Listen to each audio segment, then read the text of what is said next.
Hello दोस्तों, मैं ब्रजेश कुमार पटेल आप सभी लोगों का बीके सुपर एकेडमी में स्वागत करता हूं। आप लोग देख रहे हैं आज का जो हमारा टॉपिक है उसका नाम है मौलिक अधिकार। हम आप सभी लोगों को संविधान के बारे में पहले भी चीज़ें पढ़ा चुके हैं और उसी का आज जो टॉपिक हमने लिया उसका नाम है मौलिक अधिकार। तो आइए मौलिक अधिकार क्या होता है इसके बारे में थोड़ा समझते हैं। तो मौलिक अधिकार की बात करें तो जब हमारे संविधान निर्माता संविधान का निर्माण कर रहे थे तो उस समय जो 22 भाग हमारे संविधान में उनमें से एक भाग का नाम है मौलिक अधिकार।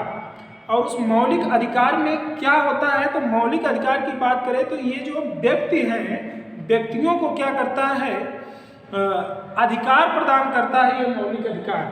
ठीक है कि उनके जो मौलिक अधिकार है, उनके जो मतलब ह्यूमन राइट है उसका हनन ना हो पाए, उसी के लिए ये बना हुआ है मौलिक अधिकार। ठीक है कि व्यक्ति का कुछ ऐसी अपेक्षा होती है जिसका कोई बड़े पद पे बैठे लोग हनन ना कर पाए, तो उसके लिए जो भाग दिया गया उसका नाम है मौलिक अधिकार। और मौलिक अधिकार की बात करें तो हम जानते हैं कि हमारे संविधान में कितने भाग हैं, तो 22 भाग हैं। कितने अनुच्छेद हैं, सॉरी 395 अनुच्छेद है। कितनी अनुसूचियां हैं, तो 12 अनुसूचियां हमारे संविधान में दी गई हैं और 22 भाग जो हैं उसमें से तीसरे भाग का नाम है मौलिक अधिकार। और उनमें जो अनुच्छेद दिए गए हैं वो अनुच्छेद कहाँ से कहाँ तक के लेके हैं, तो अनुच्छेद 12 से लेके जो अनुच्छेद 35 है ये मौलिक अधिकार से संबंधित है। किससे संबंधित है, तो अनुच्छेद 12 से अनुच्छेद 35 की बात करें तो ये मौलिक अधिकार से संबंधित अनुच्छेद हैं। इन प्रत्येक अनुच्छेदों में व्यक्ति के मौलिक अधिकार दिए गए हैं और उसके कुछ अपवाद भी हैं वो भी दिए गए हैं, तो इस सब के बारे में हम जानेंगे। तो आइए देखते हैं पहला जो अनुच्छेद मौलिक अधिकार में है अनुच्छेद 12 है। क्या होता है मौलिक अधिकार, तो हम कहते हैं मौलिक अधिकार में अगर हम पढ़ते हैं अनुच्छेद 12 तो इसमें राज्य शब्द की परिभाषा दी गई है। क्या दिया गया है, तो राज्य शब्द की परिभाषा दी गई है। अब राज्य किसे कहेंगे इसको बताया गया है। अब राज्य की बात करें भैया, राज्य किसे कहेंगे, तो राज्य हम मानते हैं जो हमारे केंद्र सरकार है उसे हम राज्य कहेंगे। जो हमारे राज्य सरकार हैं उसे हम राज्य कहेंगे। केंद्र में बैठे लोग जो हमारे पार्लियामेंट के लोग हैं उन्हें हम सरकार बोलेंगे। विधान परिषद के लोगों को सरकार बोलेंगे। हमारा जो विधान परिषद है वहाँ के लोगों को सरकार बोलेंगे। तो केंद्र में राज्यसभा लोकसभा के जो लोग हैं जो सदस्य हैं उन्हें हम संविधान बोल सकते हैं। विधानसभा या विधान परिषद के जो सदस्य हैं उन्हें हम क्या बोल सकते हैं, तो उन्हें हम राज्य बोल सकते हैं। कोई अदर अथॉरिटी हो, कोई अन्य संस्थाएं हैं जो कैसी हों, वित्त पोषित हों, या कोई ऐसी भी संस्था जो लोगों के कल्याण के लिए काम कर रही हो, ये सभी संस्थाएं क्या कहलाती हैं, तो राज्य कहलाती हैं। राज्य की परिभाषा समझने के अन्य पदाधिकारी जो सरकारी पद पे बैठे लोग हैं, जो सरकारी पद पर बैठे लोग हैं उन्हें हम क्या बोलते हैं, तो उन्हें जो है हम राज्य बोलते हैं।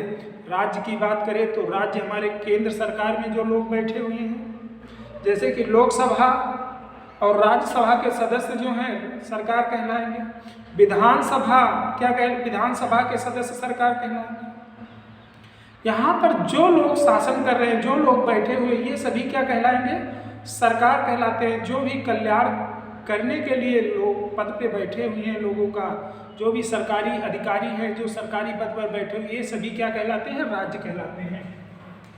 बात करते हैं अनुच्छेद 13। तो अनुच्छेद 13 क्या कहता है, तो अनुच्छेद 13 मौलिक अधिकारों से असंगत विधियां। भैया मौलिक अधिकार से असंगत विधियां कहने का अर्थ है कि जो व्यक्ति का ह्यूमन राइट है, जो मौलिक अधिकार है, अगर उसके विपरीत कोई विधि बनाई जाती है या कोई विधि पहले से बनी हुई है तो वह सभी विधियां क्या होंगी, खत्म हो जाएंगी। किस अनुच्छेद के तहत, तो अनुच्छेद 13 के तहत मौलिक अधिकारों से असंगत विधियां क्या हो जाएंगी, ऑटोमेटिक समाप्त हो जाएंगी, स्वतः ही वो खत्म हो जाएंगी। ठीक है, वो चाहे भारत देश आज़ाद होने के बाद जब संविधान बना तब विधि बनी हो, या अब कोई ऐसा नियम या ऐसा कोई कानून बनाया जा रहा है जो किसका उल्लंघन करे, जो मौलिक अधिकार का उल्लंघन करे, जो मौलिक अधिकार का विरोध करे, ऐसी कोई भी विधि हो तो उसे क्या किया जा सकता है, उसे असंगत किया जाएगा। और किस अनुच्छेद के तहत, तो वो अनुच्छेद 13 के तहत मौलिक अधिकारों से असंगत विधियां जितनी भी होंगी वो सभी स्वतः ही क्या हो जाएंगी, खत्म हो जाएंगी। अगर कोई ऐसी विधि है जो कि पूरी विधि मौलिक अधिकार का विरोध नहीं करती, कुछ विधियां ऐसी हैं जैसे कि उसी विधि के कुछ पार्ट ऐसे हैं जो मौलिक अधिकार का विरोध करते हैं और कुछ पार्ट विरोध नहीं करते हैं। अगर उस पार्ट का जो कि मौलिक अधिकार का विरोध करते हैं अगर खत्म कर दिया जाए, बाकी जो पार्ट बच रहा है अगर वो मौलिक अधिकार का विरोध नहीं करता तो वो लागू रहेगा, अन्यथा वो पूरी विधि ही समाप्त हो जाएगी। ये किसमें कहा गया है, तो ये मौलिक अधिकारों से असंगत विधियां में कहा गया है। और ये अनुच्छेद 13 के अंतर्गत ऐसी कोई भी विधि जो क्या करे, जो मौलिक अधिकार का उल्लंघन करे, वो क्या हो जाएगी, स्वतः ही खत्म हो जाएगी। अब आते हैं भैया मौलिक अधिकार वास्तविक में कहा जाए तो अनुच्छेद 12 से लेकर 35 नहीं, 12 से लेकर 32 के बीच में दिया गया है। और इसमें हमें कितने राइट मौलिक अधिकार मिले हैं, तो हमें 6 मौलिक अधिकार मिलते हैं। कितने मौलिक अधिकार मिलते हैं, 6 मौलिक अधिकार हमारे हैं। पहले 7 थे, जो कि एक भूमि से संबंधित जो मौलिक अधिकार था उसे खत्म कर दिया गया। अब हमारे पास कुल 6 मौलिक अधिकार बचे हुए हैं और उसी के बारे में हम जानते हैं। तो यहाँ देखिए पहला जो मौलिक अधिकार है उसका नाम है समता का अधिकार।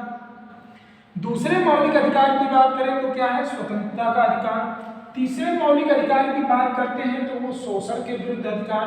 चौथे मौलिक अधिकार की बात करते हैं तो उसे धर्म की स्वतंत्रता का अधिकार बोलते हैं। और 5वें मौलिक अधिकार की बात करते हैं तो संस्कृति व शिक्षा का अधिकार जो है ये भी हमारा 5वां मौलिक अधिकार है। 6वें मौलिक अधिकार की बात करें तो संविधान के उपचारों का अधिकार, जिसमें ये दिया गया है कि इसके तहत हम सुप्रीम कोर्ट में, कहाँ पर, सुप्रीम कोर्ट में, उच्चतम न्यायालय में क्या दायर कर सकते हैं, रीट दायर कर सकते हैं। उन सब के बारे में पढ़ेंगे, लेकिन आइए हम देखते हैं पहले समता या समानता का जो अधिकार है ये क्या है, तो इसके बारे में थोड़ा जानते हैं। तो समता या समानता का अधिकार जो है अनुच्छेद 14 इसमें आता है, अनुच्छेद 15 इसमें आता है, अनुच्छेद 16 आता है और अनुच्छेद 17 और अनुच्छेद 18 तक का जो अनुच्छेद है वो समता या समानता का अधिकार देता है। कहाँ से लेके 14 से लेके 18 तक का जो अनुच्छेद है ये क्या बताता है, तो ये समता के अधिकार के बारे में या समानता के अधिकार को बताता है। अनुच्छेद 14 से लेके अनुच्छेद 18। अनुच्छेद 14 की बात करें तो विधि के समक्ष समता या विधियों का समान संरक्षण। अनुच्छेद 14 में बताया गया कि कोई भी विधि बनी हुई है तो वो विधि क्या होगी, सबके लिए एक समान होगी, सबके लिए एक समान कार्य करेगी, सबके लिए एक समान लागू होगी और विधियों का समान संरक्षण होगा। और वो जो विधि होगा उसके तहत समान संरक्षण सबको दिया जाएगा।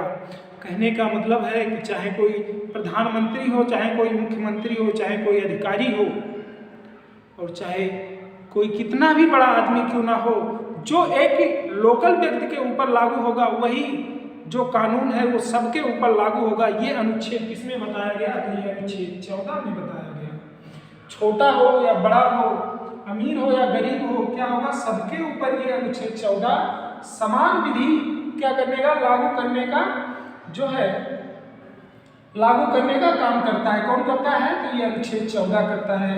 अनुच्छेद 15 की आप बात करेंगे तो अनुच्छेद 15 में जो भैया धर्म, जाति, मूल वंश, लिंग व जन्म स्थान के आधार पर 5 चीजें कही गई हैं। एक तो धर्म, दूसरा जाति, तीसरा मूल वंश, लिंग और जन्म स्थान के आधार पर विभेद पर निषेध है। ये जो अनुच्छेद 15 है ये बताता है कि कोई भी व्यक्ति कोई भी धर्म मानता हो, मुस्लिम, हिंदू, सिख, ईसाई कोई भी धर्म मानता हो, उसका जाति कुछ भी हो, मूल वंश उसका कुछ भी हो, ठीक है, लिंग कुछ भी हो, महिला हो पुरुष हो, ठीक है, जन्म चाहे जम्मू कश्मीर में हुआ हो, चाहे उत्तर प्रदेश में हुआ, चाहे महाराष्ट्र में हुआ हो, इससे मतलब नहीं है। मतलब है कि वह भारत का नागरिक होना चाहिए या भारत के अंदर रहता हो, जिसके हिसाब से क्या होगा, तो धर्म, जाति, मूल वंश, लिंग और जन्म स्थान के आधार पर कोई भी भेद नहीं किया जाएगा। मतलब उसके बीच और जो मान लीजिए कोई व्यक्ति उत्तर प्रदेश में रहता हो, उत्तर प्रदेश का निवासी कोई महाराष्ट्र, इन दोनों व्यक्तियों के बीच कोई विभेद नहीं किया जाएगा। अनुच्छेद 16 की बात करोगे तो अनुच्छेद 16 में लोक नियोजन के विषय में अवसर की समानता। भैया कोई भी लोक नियोजन, कोई भी जो नियुक्ति वाली चीजें होती हैं, लोक नियोजन मतलब लोक कल्याण की बात हो, कहीं भी नौकरी की बात हो या कहीं भी ऐसी चीज की बात हो, तो वहाँ अगर आपका क्या होता है, लोक नियोजन होता है, मतलब वहाँ आपको क्या होता है, उस चीज को अगर प्रोवाइड करना है तो जो सरकारें हैं वो क्या करेंगी, विभेद नहीं करेंगी, वो समानता करेंगी। क्या करेंगी, समानता रखेंगी। लोक नियोजन के विषय में अवसर की समानता, कहीं भी आपकी नौकरी की बात करें या कुछ भी करें तो वो क्या है, अनुच्छेद 16 में दिया गया है। लेकिन इसी में अपवाद आते हैं। इसके अंतर्गत अनुच्छेद 16 की बात करें तो 5-6 अनुच्छेद होते हैं छोटे छोटे, उसमें अपवाद भी आता है। उसी के तहत SC ST को क्या दिया गया है, आरक्षण दिया गया है। इसी के तहत OBC को आरक्षण दिया गया। अभी कुछ दिन पहले, 1-2 साल पहले की बात है, जब क्या किया गया, EWS इकोनॉमी वीकर क्लासेज को भी क्या किया गया, उन्हें भी आरक्षण दिया गया। तो EWS का आरक्षण अनुच्छेद 16 के 6 में दिया गया है। अनुच्छेद 16 के जो 5 में OBC को आरक्षण, तो इस प्रकार कहते हैं अनुच्छेद 16 का 6 में जो EWS को आरक्षण दिया गया वो अनुच्छेद 16 के 6 के तहत दिया। लोक नियोजन के विषय में अवसर की समानता होगी, सबको समानता मिलेगी। लेकिन भैया जो गरीब हैं, जो बहुत पिछड़े हैं, उन्हें आरक्षण वगैरह की अगर बात आएगी तो वो किस में आएगी, तो अनुच्छेद 16 के अंतर्गत ही आएंगी। अनुच्छेद 17 की आप अगर बात करोगे तो अनुच्छेद 17 में अस्पृश्यता का अंत और आचरण निषिद्ध, मतलब इसमें जो है अस्पृश्यता का अंत दिया गया है। कहने का अर्थ है कि किसी भी व्यक्ति के साथ भेदभाव नहीं किया जाए, अनटचबिलिटी इसको कहते हैं। अस्पृश्यता का अंत की बात करता है। ये किसी भी, कोई SC हो, कोई ST हो, कोई OBC हो, उनके बीच कोई भेदभाव नहीं किया जाएगा। ये चीज़ें किसमें कही गई है, तो ये जो है अनुच्छेद किसमें कही गई है, तो ये अनुच्छेद 17 में कही गई है। अस्पृश्यता का अंत और आचरण निषिद्ध। अनुच्छेद 18 की बात करें तो अनुच्छेद 18 में क्या कहा गया है, तो अनुच्छेद 18 में सेना, अनुच्छेद 18 की बात करोगे तो अनुच्छेद 18 में, अनुच्छेद 18 में सेना या विद्या संबंधी सम्मान के सिवाय सभी उपाधियों पर रोक। अगर कोई सम्मान ऐसा हो जो कि किसके अंतर्गत हो, विद्या, और कोई भी ऐसा सम्मान हो जो सेना की बात की जाए, सेना को जो हमारे मेडल मिलता है, संबंधित सम्मान के सिवाय सभी उपाधियों का। अब कोई व्यक्ति ऐसा नहीं करेगा कि उसे कोई सम्मान मिल गया तो उसको अपने नाम के पहले जोड़ लेता है। अब जैसे सेना की बात करें तो सेना को परमवीर चक्र मिलता है, परमवीर चक्र मिलता है, वीर चक्र मिलता है। तो ये सभी जो चक्र मिलते हैं उन्हें जो टाइटल्स मिलता है, उस टाइटल को अपने नाम के पहले वो लोग बोल सकते हैं। अगर कहीं विद्या के क्षेत्र में आपको कोई टाइटल मिलता है तो अपने नाम के साथ उसको बोल सकते हो। लेकिन और कोई भी टाइटल, जैसे कि मान लीजिए कोई व्यक्ति कहे कि हम अपने आप के राजा की बात कर रहे हैं, कोई भी, तो अपने साथ कोई भी ऐसा टाइटल कोई भी व्यक्ति नहीं लगाएगा। ठीक है, उस पर रोक की जो बात करी गई है वो बात किसमें करी गई है, तो वो बात अनुच्छेद 18 में कही। मतलब कि इसमें कहा गया है कि अनुच्छेद 18 में उपाधियों का, मतलब कोई भी उपाधि अगर आपको मिलती है तो वो अपने नाम के साथ उसको आप नहीं लगा सकते। और इसी अनुच्छेद 18 की बात करते हैं कि जब कभी विदेश से आपको कोई भी उपाधि मिलनी होती है तो आपको राष्ट्रपति के बिना परमिशन के आप कोई ना तो उपाधि ले सकते हैं, ना तो कोई उपाधि दे सकते हैं। तो ठीक है, इसमें राष्ट्रपति का परमिशन होना चाहिए अनुच्छेद 18 के तहत, तभी आप कभी भी विदेश से कोई भी क्या कर सकते हैं, उपाधि प्राप्त कर सकते हैं। अब आ जाइए भैया मौलिक अधिकार 2 पर। मौलिक अधिकार 2 है स्वतंत्रता का अधिकार। हमने आपको यहाँ पर 4 समता के अधिकार में 4 अनुच्छेद की बात की, 4 में 5 अनुच्छेद की बात की। पहला कितना है? अनुच्छेद 14, विधि के समक्ष समता या विधियों का समान संरक्षण। धर्म, जात, मूल, वंश, लिंग या जन्म स्थान के आधार पर विभेद पर निषेध। लोक नियोजन के विषय में अवसर की समानता। अस्पृश्यता का अंत और आचरण निषिद्ध। सेना एवं विद्या संबंधी सम्मान के सिवाय सभी उपाधियों पर। अब आइए हम बात करते हैं मौलिक अधिकार 2 पे, मतलब दूसरा जो मौलिक अधिकार है वो स्वतंत्रता का अधिकार है। और इसमें जो अनुच्छेद की बात करते हैं ये 19 से लेकर अनुच्छेद 22 तक जो है चीजें दी गई है। कहाँ से कहाँ तक? वहाँ जो था 14 से लेकर 18, यहाँ 19 से लेकर 22। यहाँ पर 4 अनुच्छेद जो है वो दिए गए हैं। अनुच्छेद 19 जो है ये क्या करता है? तो ये 6 अधिकारों की सुरक्षा करता है। जो व्यक्ति के ह्यूमन राइट के मूल अधिकार हैं वो अनुच्छेद 19 में दिए गए हैं। और इसी अनुच्छेद 19 के अंतर्गत 6 अधिकारों की सुरक्षा की बात की गई है। और आइए देखते हैं 6 अधिकार की सुरक्षा में क्या आता है। तो 6 अधिकार की सुरक्षा में पहले की बात करें तो इसे वाक एवं अभिव्यक्ति की स्वतंत्रता कहा जाता है। पहला पार्ट जो है इसका वाक एवं अभिव्यक्ति की स्वतंत्रता। कहीं पर आप सम्मेलन कर सकते हैं, कहीं भी आप संघ बना सकते हैं, कहीं भी आप आ जा सकते हैं। क्या कर सकते हैं? कहीं भी आने जाने की स्वतंत्रता, कहीं भी आने जाने संचरण करने की स्वतंत्रता, कहीं भी निवास कर सकते हैं और कहीं भी व्यवसाय कर सकते हैं। मतलब भारत देश के अंदर अगर आप भारत के निवासी हैं तो वाक एवं अभिव्यक्ति की स्वतंत्रता है। कहीं भी आप कुछ बोल सकते हैं। अब कोई अभद्र वर्ड नहीं बोलना है कि वहां से कोई दंगा हो जाए या कोई ऐसी चीज हो जाए। आपको वाक एवं अभिव्यक्ति की स्वतंत्रता वहीं तक मिली है जहां तक कि दूसरे की स्वतंत्रता नहीं भंग होती। बात करें हम वाक एवं अभिव्यक्ति की स्वतंत्रता तो आपको वहीं तक स्वतंत्रता भैया मिली हुई है जहां तक कि दूसरे की स्वतंत्रता भंग नहीं होती। अब आप ऐसा कुछ नहीं बोलेंगे कि दूसरे की स्वतंत्रता का हनन हो, फिर तो ये आपका खत्म हो जाएगा स्वतंत्रता। तो आपको स्वतंत्रता वहीं तक मिली है जहां तक कि आपकी स्वतंत्रता बची रहे, दूसरे की स्वतंत्रता भंग ना हो। तो पहला जो अनुच्छेद 19 के 6 अधिकार की सुरक्षा में पहला वाक एवं अभिव्यक्ति। आप कहीं पर क्या कर सकते हैं? अपने मुंह से कुछ बोल सकते हैं, कुछ अभिव्यक्त कर सकते हैं, कुछ भाषण दे सकते हैं। और इसी में आता है प्रेस की स्वतंत्रता। प्रेस की स्वतंत्रता की बात करें तो यही वाक एवं अभिव्यक्ति की स्वतंत्रता में प्रेस की स्वतंत्रता की बात आती है। दूसरा, कहीं भी सम्मेलन, आप कहीं भी सम्मेलन बना सकते हैं, कहीं भी सम्मेलन कर सकते हैं, कहीं पर आप भी कोई भी नियोजन कर सकते हैं, कोई भी सम्मेलन कर सकते हैं। और बात करें तो कोई भी आयोजन कर सकते हैं। संघ की बात करता है, संघ, आप कोई भी संघ या संगठन बना सकते हैं कुछ व्यक्तियों के द्वारा। और उसके बाद संचरण की बात करते हैं, कहीं भी आ जा सकते हैं आप और कहीं व्यवसाय कर सकते हैं, कोई भी व्यवसाय कहीं पर भी कर सकते हैं भारत देश के अंतर्गत।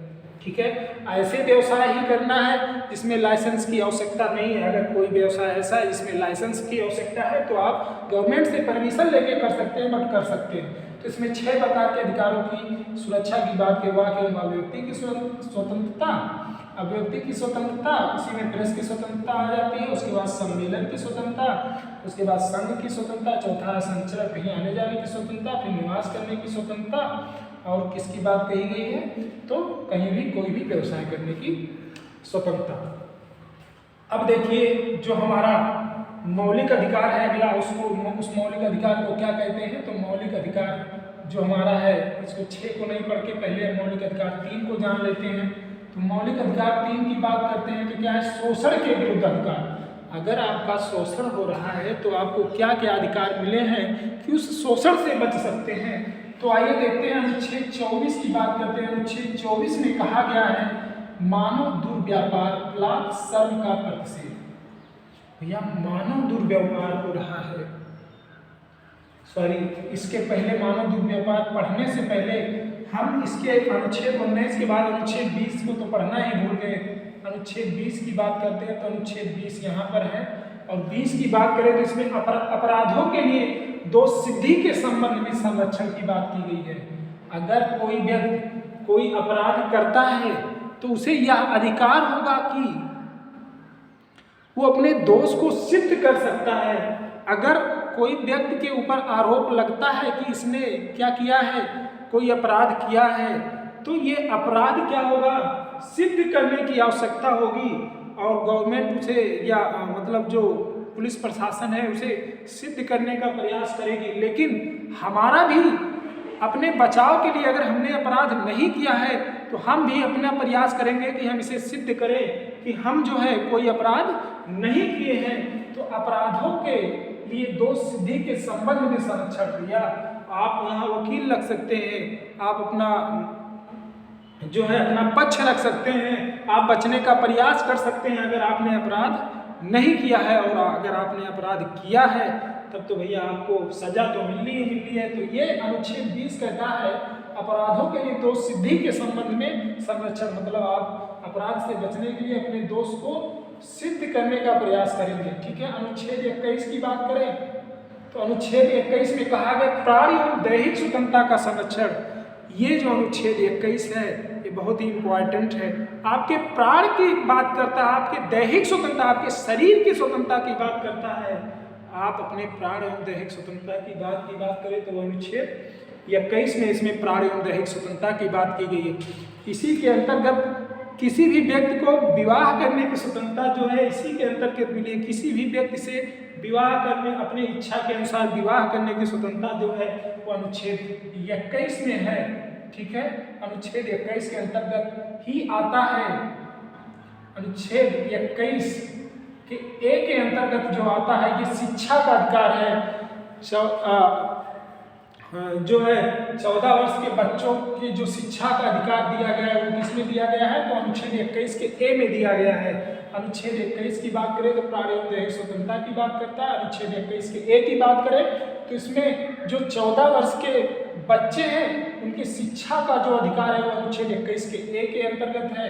अनुच्छेद 22 की बात करोगे तो अनुच्छेद 22 की अगर हम बात करें तो इसमें मनमानी गिरफ्तारी तथा बंदी बनाने पर रोक की बात की गई। क्या, मनमानी गिरफ्तारी तथा बंदी बनाने पर रोक की बात किसमें की गई है, तो मनमानी गिरफ्तारी और बंदी बनाने पर रोक की बात अनुच्छेद 22 में की गई है कि अगर आप किसी व्यक्ति को गिरफ्तार करते हैं, आप पुलिस प्रशासन है, आप किसी व्यक्ति को गिरफ्तार करते हैं तो आपको 24 घंटे के अंतर्गत आपको जो है ये बताना होगा कि किस कारण के लिए आपको गिरफ्तार किए हैं, नहीं तो उस व्यक्ति को क्या होगा, छोड़ना पड़ जाएगा। तो वही है मनमानी गिरफ्तारी तथा बंदी पर रोक की बात जो की गई है वो किसके द्वारा किया गया, तो अनुच्छेद 22 के द्वारा कि आप किसी भी व्यक्ति को जिसका अपराध सिद्ध नहीं हुआ है उसे 24 घंटे के अंतर्गत क्या करेंगे, जो अपना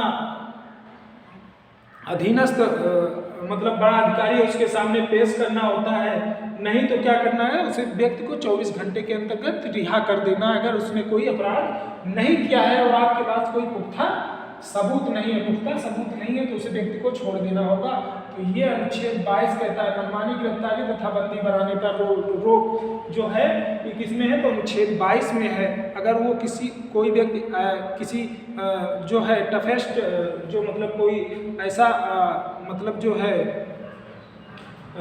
गलती नहीं किया है, कोई बड़ा जो उसने है मतलब कांड नहीं किया है तो उसे क्या होगा, गिरफ्तार आप 24 घंटे से अधिक नहीं रख सकते। अनुच्छेद बात करें किसकी, बात करते हैं मौलिक अधिकार 3 की, तो मौलिक अधिकार में 3 में शोषण के विरुद्ध अधिकार की बात की गई है। और शोषण के विरुद्ध के अधिकार की बात करोगे तो अनुच्छेद 23 है, अनुच्छेद 23 जो है मानव दुर्व्यापार एवं बलात्कार का प्रतिषेध करता है कि जो मानव है, जो व्यक्ति है उसका शोषण नहीं होना चाहिए। अगर वो कंपनी में काम कर रहा है या कहीं भी काम कर रहा है तो उसको उसके मेहनत के हिसाब से उसको धन मिलना चाहिए और उसका किसी भी प्रकार का शोषण नहीं होना चाहिए। उसकी बात जो है वो किसमें है, तो अनुच्छेद 23 में। अनुच्छेद 24 में कारखानों में बालकों के नियोजन का प्रतिषेध है। कारखानों में 14 वर्ष से अगर कम उम्र का कोई भी बच्चा है तो उसे क्या होगा भैया, अनुच्छेद 24 के अंतर्गत क्या होगा, उसे कंपनी में नहीं रखा जा सकता। ठीक है, 14 वर्ष से अधिक के बच्चों को भी कंपनी में काम दिया जा सकता है। बात करें तो जो हमारा मौलिक अधिकार 4 है उसमें मौलिक अधिकार 4 में कहा गया धर्म की स्वतंत्रता का अधिकार, इसमें बात की गई किसकी स्वतंत्रता का, तो धर्म के स्वतंत्रता के अधिकार की बात की गई। और धर्म के स्वतंत्रता की बात करोगे तो जो धर्म का स्वतंत्रता है अनुच्छेद 25 में है। धर्म की स्वतंत्रता में अनुच्छेद 25, अनुच्छेद 26, अनुच्छेद 27, अनुच्छेद 28 ये 4 अनुच्छेद जो आते हैं ये धर्म की स्वतंत्रता की बात करते हैं। धार्मिक स्वतंत्रता की बात करोगे या धर्म की स्वतंत्रता की बात करोगे तो इसमें अनुच्छेद 25 कहता है कि अंतःकरण और किसी भी धर्म को मानने, प्रचार प्रसार करने की स्वतंत्रता है। आप किसी भी, अंतःकरण का मतलब होता है आप किसी भी धर्म को स्वीकार कर सकते हैं, किसी भी धर्म को ग्रहण कर सकते हैं और किसी भी धर्म को मान सकते हैं और किसी भी धर्म का प्रचार प्रसार कर सकते हैं। आपको जो छूट मिला है वो अनुच्छेद 25 के अंतर्गत मिला कि आप कोई भी धर्म अपना सकते हैं, कोई भी धर्म मान सकते हैं और किसी भी धर्म का प्रचार प्रसार कर सकते हैं। तो कौन अनुच्छेद बताता है? अनुच्छेद 25 बताता है। अनुच्छेद 26 की बात करोगे आप तो अनुच्छेद 26 में कहा गया भैया कि धार्मिक कार्यों के प्रबंध की स्वतंत्रता है। कि धार्मिक कार्यों के प्रबंध की बात करोगे तो आप कोई भी धार्मिक कार्य कर सकते हो, आप प्रबंध कर सकते हो, मैनेजमेंट कर सकते हो। किसके अंतर्गत? तो अनुच्छेद 26 के अंतर्गत कोई भी धार्मिक कार्य आप कर सकते हो, उसका मैनेजमेंट कर सकते हो, व्यवस्था कर सकते हो, कहीं भी कोई भी आयोजन कर सकते हो, धार्मिक आयोजन कर सकते हो तो अनुच्छेद 26 के अंतर्गत कर सकते हो। धार्मिक कार्यों के प्रबंधन की जो व्यवस्था है, जो स्वतंत्रता है वो किसमें? अनुच्छेद 26 में है। अनुच्छेद 27 को आप देखिए, अनुच्छेद 27 में कहा गया है कि किसी धर्म की अभिवृद्धि के लिए, किसी धर्म की अभिवृद्धि के लिए करों के समुदाय के बारे में स्वतंत्रता। क्या कहा गया है? तो किसी धर्म की अभिवृद्धि के लिए करों के समुदाय के बारे में स्वतंत्रता। अगर आप कोई भी धार्मिक कार्य करते हो, किसी धार्मिक कार्य में पैसा लगाते हो और आप कर देने वाले हो और आप उस पैसे को धार्मिक कार्यों में लगाते हो तो वहाँ आपसे कोई कर नहीं लिया जाएगा। जितना पैसा आप धर्म के कामों में लगाओगे उस पैसे का क्या होगा? कोई कर नहीं लगेगा। इसलिए अगर आप कोई मंदिर या कोई मस्जिद या किसी भी गुरुद्वारे का निर्माण करते हो या वहाँ के आयोजन में आप दान देते हो तो जितने पैसे का दान दे दोगे उस पैसे का जो कर है वो नहीं लगेगा। तो अनुच्छेद किसमें कहा गया है? तो अनुच्छेद 27 में कहा गया है किसी धर्म की अभिवृद्धि के लिए, किसी धर्म के विकास के लिए अगर आप पैसे देते हो तो वहाँ करों के समुदाय के बारे में स्वतंत्रता मिलेगी आपको, आप वहाँ आपसे कर नहीं लिया जाएगा। अनुच्छेद 28 की बात करो तो अनुच्छेद 28 में क्या कहा गया है? तो अनुच्छेद 28 में कुछ शिक्षण संस्थाओं में धार्मिक शिक्षा तथा धार्मिक उपासना में उपस्थित होने के बारे में स्वतंत्रता। कुछ शिक्षण संस्थाओं में धार्मिक शिक्षा और धार्मिक उपासना में उपस्थित होने की समझता। अगर कोई भी ऐसी शिक्षण संस्थान है जो क्या होती है? धार्मिक शिक्षा देती है, धार्मिक उपासना करने की बात करती है तो वहाँ उपस्थित होने के बारे में स्वतंत्रता। तो आप वहाँ जा सकते हो, या आप मंदिर हो, मस्जिद हो, कहीं भी जा सकते हो, आपको कोई रोकेगा नहीं। लेकिन वहाँ किसी के अधिकार का हनन नहीं होना चाहिए। तो किसी शिक्षण संस्थाओं में या किसी भी धार्मिक कामों में आप जा सकते हो, वो आपको स्वतंत्रता मिली होगी, प्रत्येक भारतीय को स्वतंत्रता मिली है। अब अगली बात करते हैं तो अनुच्छेद 25, 26, 27, 28 हो गया जो कि धर्म की स्वतंत्रता की बात करता है। बड़े इंपॉर्टेंट ये सभी अनुच्छेद हैं।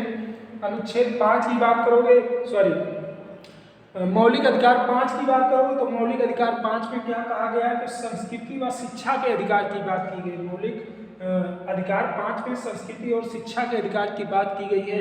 तो आइए देखते हैं अनुच्छेद 29 की बात करते हैं। अनुच्छेद 29 में अल्पसंख्यकों की भाषा, लिपि एवं संस्कृति की सुरक्षा। हमारे भारत में जो अल्पसंख्यक हैं, इनकी संख्या कम है, उन्हें अल्पसंख्यक कहते हैं।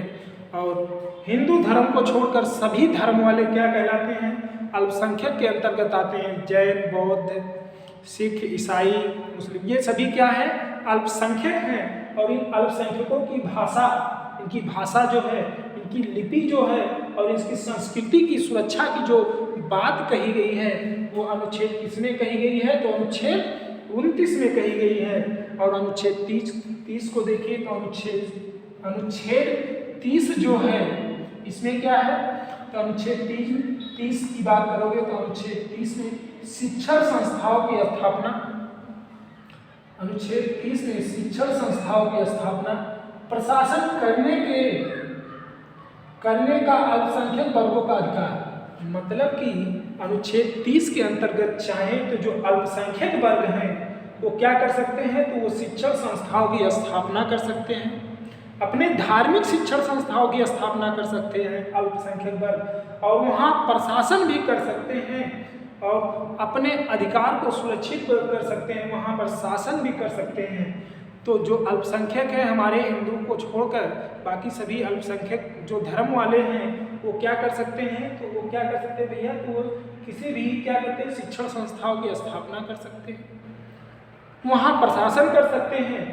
ये उनके वर्गों को क्या मिला है, अधिकार मिला, ये उन लोगों को अधिकार मिला है किसके अंतर्गत, तो अनुच्छेद 30 के अंतर्गत। एक बार अनुच्छेद 29 और समझते हैं। अल्पसंख्यकों की भाषा, लिपि और संस्कृति की सुरक्षा अनुच्छेद 29 में, अनुच्छेद 30 में शिक्षण संस्थाओं की स्थापना और प्रशासन करने का अल्पसंख्यक वर्गों का अधिकार। अब जो मेन इंपॉर्टेंट हमारा मौलिक अधिकार है वह अनुच्छेद मौलिक अधिकार 6 है, और मौलिक अधिकार 6 की अगर आप बात करोगे तो मौलिक अधिकार 6 में संवैधानिक इसकी बात की गई है, संवैधानिक उपचारों के अधिकार की बात की गई है, जिसके अंतर्गत सुप्रीम कोर्ट में 5 प्रकार की रीट को दायर किया जा सकता है। अगर आपकी सुनवाई नहीं है तो आप पहले हाई कोर्ट में रीट दायर करते हो, फिर सुप्रीम कोर्ट में। तो ये सुप्रीम कोर्ट में जो रीट दायर करने की बात है ये अनुच्छेद किसके अंतर्गत है, तो 32 के अंतर्गत है। संवैधानिक उपचारों के अधिकार की बात की गई है। इसे डॉक्टर भीमराव अंबेडकर ने संविधान की आत्मा के नाम से पुकारा था। तो यहाँ पर अनुच्छेद 32 की बात करो, अनुच्छेद 32 में 5 प्रकार के रीट की बात, बंदी प्रत्यक्षीकरण, परमादेश, प्रतिषेध, उत्प्रेषण और अधिकार की इच्छा, ये 5 प्रकार के रीट सुप्रीम कोर्ट में दायर किए जा सकते हैं। तो किस अनुच्छेद के तहत, तो अनुच्छेद 32 के तहत। हमने आपको जो है अनुच्छेद 12 से लेके 35 तक के अनुच्छेद के बारे में बताना था, लेकिन हम 32 तक ही पढ़ते हैं, क्योंकि जो 33, 34 और 35 अनुच्छेद ये सेनाओं से संबंधित हैं और कुछ अपवाद हैं, तो इनको हम अगले जो है टॉपिक में कवर कर लेंगे, क्योंकि हमारे यहाँ जो व्हाइट बोर्ड है इस पर जगह नहीं था, तो इसको हम अगले टॉपिक में कवर कर लेंगे। तो आइए एक बार हम इसको फिर से रिकॉल करते हैं दोस्तों, रिकॉल करते हैं, क्योंकि एक बार रिकॉल कर लेंगे तो चीज़ें हमें हमेशा याद रहेंगी। तो देखिए हम आपको बता रहे थे, क्या बता रहे थे, तो भाग 3 की बात कर रहे थे, और ये संविधान के भाग 3 की बात कर रहे थे, जो कि मौलिक अधिकार से संबंधित है। मौलिक अधिकार की बात करें तो अनुच्छेद 12 से लेकर 35 तक का जो अनुच्छेद है उसमें मौलिक अधिकारों का वर्णन किया गया है। हमारे पास 22 भाग हैं, 12 अनुसूची हैं तथा 395 अनुच्छेद है संविधान में। अनुच्छेद जो 12 है ये कहता है, राज्य शब्द की परिभाषा की बात करता है, राज्य किसे कहेंगे उसकी बात करता है। अनुच्छेद 13 कहता है मौलिक अधिकारों से असंगत विधियां, मतलब मौलिक अधिकारों को खत्म करने वाली जितनी भी, चाहे तो संविधान बनने के पहले के कानून हो, चाहे आज के बाद का कानून, कोई भी ऐसा कानून चाहे पहले बना हो चाहे अब बने, अगर वो क्या करता है मौलिक अधिकारों का हनन करता है तो वो अनुच्छेद 13 के अंतर्गत स्वतः ही खत्म हो जाएगा अनुच्छेद। उसके बाद हमारे पास 6 मौलिक अधिकार हैं। एक तो है समता का अधिकार या समानता का अधिकार, दूसरा है स्वतंत्रता का अधिकार, तीसरा है भैया शोषण के विरुद्ध के अधिकार, चौथा है धर्म की स्वतंत्रता का अधिकार, पांचवा है संस्कृति व शिक्षा का अधिकार, और छठा है जो हमारा संवैधानिक उपचारों का अधिकार। अनुच्छेद 14 है जो समता का अधिकार है, अनुच्छेद 14 से लेकर 18 तक के बीच दिया गया है। अनुच्छेद 14 कहता है विधि के समक्ष समता या विधियों का समान संरक्षण की बात करता है। अनुच्छेद 15 धर्म, जाति, मूल, वंश, लिंग, जन्म स्थान के आधार पर विभेद का निषेध करता है।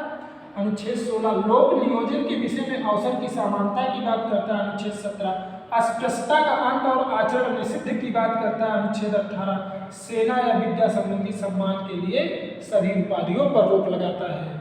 अनुच्छेद हम बात करें अनुच्छेद 19 से 22 जो कि स्वतंत्रता का अधिकार से संबंधित है, तो अनुच्छेद 19 की बात करोगे तो अनुच्छेद 19 में 6 अधिकारों की सुरक्षा की बात की गई है, जैसे वाक एवं अभिव्यक्ति की स्वतंत्रता जिसमें प्रेस की स्वतंत्रता है, दूसरा है सम्मेलन की स्वतंत्रता, तीसरा है संघ की स्वतंत्रता, उसके बाद कौन है चौथा संचरण कहीं आने जाने की स्वतंत्रता, और पांचवा है निवास, कहीं भी निवास कर सकते हो, छठवा कहीं भी व्यवसाय कर सकते हो, वाक एवं अभिव्यक्ति या कहीं कुछ बोल सकते हो, कहीं कुछ भी सम्मेलन कर सकते हो, कोई भी संघ बना सकते हो, संगठन बना सकते हो, संचरण कर सकते हो, निवास कर सकते हो, व्यवसाय कर सकते हो।